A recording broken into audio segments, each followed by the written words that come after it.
trial of former officer Brett Hankison is now underway. He was part of the raid at Breonna Taylor's apartment, but the charges he faces are not for Taylor's death. Hankison faces 3 counts of wanton endangerment after bullets fired from him entered the apartment next door to Taylor's. WLKY's Mark Vanderhoff joins us now live from the courthouse. And Mark, what did we learn today? Well, Rick, Vicky, we got a glimpse into the strategies of both sides during their opening statements. The question they're going to try to answer for jurors is this: was Brett Hankison following his training and LMPD policy when he moved around a little bit to the side of Breonna Taylor's apartment and began firing? Prosecutors say it was that split-second decision that ended up endangering neighbors.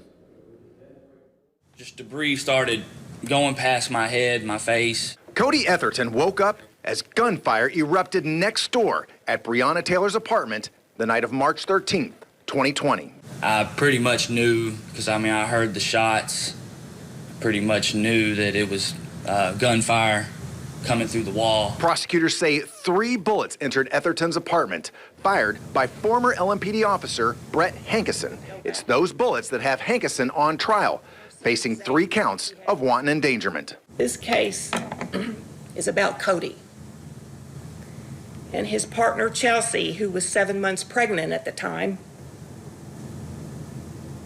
and their 5-year-old son, who was sleeping in the bedroom closest to the front door. Hankison was among the officers serving a no-knock search warrant on Taylor's apartment.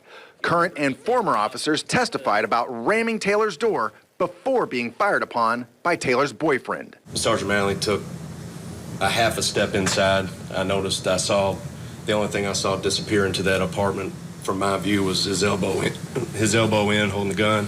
He started yelling, "No, no, no." He took a shot to the groin, and he stepped back, and he just started to fire. Hankison's attorney says they will call witnesses to show Hankison followed his training. He was attempting to defend and save the lives of his brother officers, who he thought were still caught in what they call the fatal funnel in that doorway. While prosecutors say their witnesses will show Hankison was reckless in how he returned fire. 1 or 2 more inches and I would have been shot, which kind of upsets me because I think about it all the time, and I'm like, my son would have never even got to meet me. I would have never even got to meet my son. Now, that officer that you heard from was one of several officers, current and former, who testified today. And both sides have said that they are going to call witnesses who will testify about the kind of training that officers receive when they are in incidents like this. Live at the Judicial Building, Mark Vanderhoff, WLKY News.